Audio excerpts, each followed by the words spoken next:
ಮತ್ತೆ ರಾಮನ ಮಂದಿರ ಆಗಬೇಕು, ರಾಮನ ಮಂದಿರ ಅಲ್ಲಿ ಕಟ್ಟಬೇಕು, ಮತ್ತೆ ರಾಮನ ರಾಜ್ಯ ಈ ದೇಶದಲ್ಲಿ ನಡಿಬೇಕು, ಜಗತ್ತಿನಾಗ ಸುಖ, ಎಲ್ಲರಿಗೂ ಶಾಂತಿ ನೆಮ್ಮದಿ ಸಿಗಬೇಕು.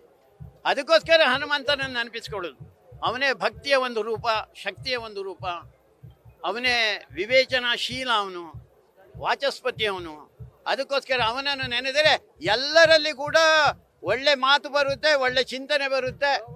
ಅದಾಗಬೇಕು ಅಂತ ಹೇಳಿ ಮತ್ತೊಮ್ಮೆ ಹನುಮಂತನ ನೆನಪಿಸ್ತಾ, ರಾಮನನ್ನು ನೆನಪಿಸ್ತಾ ಮಾಡುವಂಥ, ಎಲ್ಲರಿಗೂ ಕೂಡ ಚಿಂತನೆಯನ್ನು ಕೊಡುವಂಥ ಒಂದು ಕಾರ್ಯಕ್ರಮ.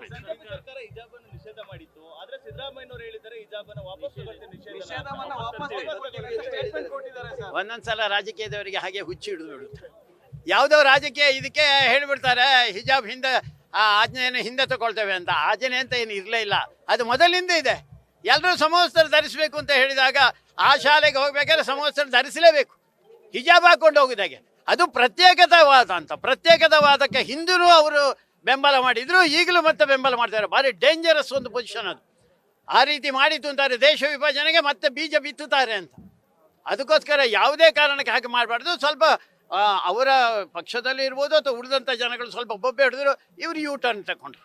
ಮತ್ತೆ ನಾನು ಹಾಗೆ ಹೇಳಿಲ್ಲ, ಯೋಚನೆ ಮಾಡ್ತೇವೆ ಅಂತ ಹೇಳಿದ್ದು. ಯೋಚನೆ ಕೂಡ ಬರಬಾರ್ದು, ಅದು ದೇಶದ್ರೋಹದ ಯೋಚನೆ. ಅದು ಮತ್ತೊಮ್ಮೆ ದೇಶ ಒಮ್ಮೆ ಗೊತ್ತಾಗಿಲ್ವಾ ದೇಶ ವಿಭಜನೆ ಆಗಿದೆ, ವಿಭಜನೆ ಆದ್ದರಿಂದ ಎಷ್ಟು ನಷ್ಟ ಆಯಿತು, ಎಷ್ಟು ತೊಂದರೆ ಆಗ್ತಾ ಇದೆ, ಈಗಲೂ ತೊಂದರೆ ಆಗ್ತಾ ಇದೆ ಅಂತ.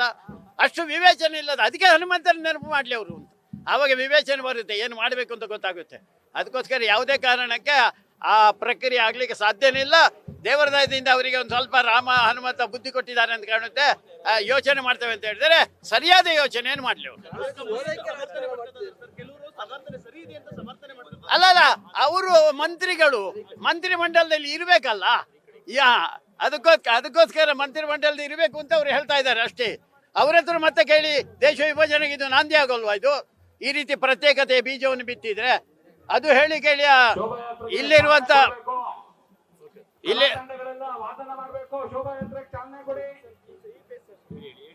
ಇಲ್ಲಿರುವಂತ ಹುಡುಗಿ ಅಂತ ಹೇಳಿಬಿಟ್ಟಿದ್ದಾಳಲ್ಲ, ಅವಳಿಗೆ ಯಾರು ಬೆಂಬಲ ಕೊಡ್ತಾ ಇರುವಂತದ್ದು ಅಂತ ಕೇಳಿದ್ರೆ ಮತ್ತೆ ಆಲ್ ಕಾಯ್ದದವರೇ ಬೆಂಬಲ ಕೊಡ್ತಾ ಇರೋದು. ನೀವು ಆಲ್ ಕಾಯ್ದದ ಬೀಜವನ್ನು ಇಲ್ಲಿ ಬಿತ್ತುವಂತ ಪ್ರಯತ್ನ ಮಾಡ್ತೀರಾ? ಅದು ಮಾಡಬಾರದು ಅಂತ.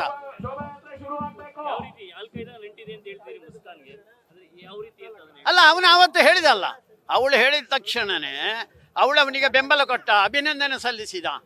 ಇನ್ನು ಅನೇಕ ಜನ ಕಾಂಗ್ರೆಸ್ನವರು ಹೋಗಿ ಅವರಿಗೆ ಉಡುಗೊರೆಯನ್ನು ಕೊಟ್ಟಿದ್ದಾರೆ.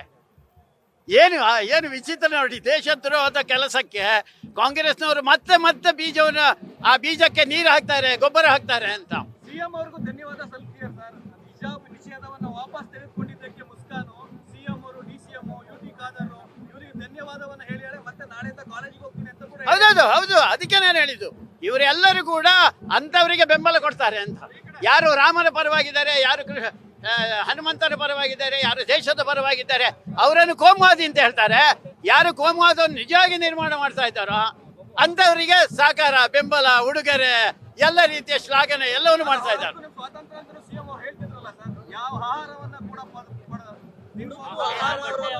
ಇಲ್ಲ ರೀ, ನೋಡಿ, ಅವರು ಯಾವ ಬಟ್ಟೆ ಸಾರ್ವಜನಿಕವಾಗಿ ಉಡ್ತಾರೆ ನಮಗೆ ಸಂಬಂಧಪಟ್ಟದಲ್ಲ.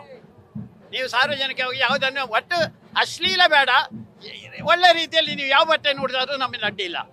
ಆಹಾರವನ್ನು ನೀವು ತಗೊಳ್ಬೋದು, ಆದರೆ ಯಾವುದನ್ನು ನಾವು ಈ ದೇಶದಲ್ಲಿ ಯಾವುದನ್ನು ಮಹಾತ್ಮ ಗಾಂಧೀಜಿಯವರು ಹೇಳಿದರು, ಇವರು ಮಹಾತ್ಮ ಗಾಂಧೀಜಿ ಚಿತ್ರ ಇಟ್ಕೊಂಡು ಅದರ ಕೆಳಗೆ ಕೆಲಸ ಮಾಡುವಂಥವ್ರು.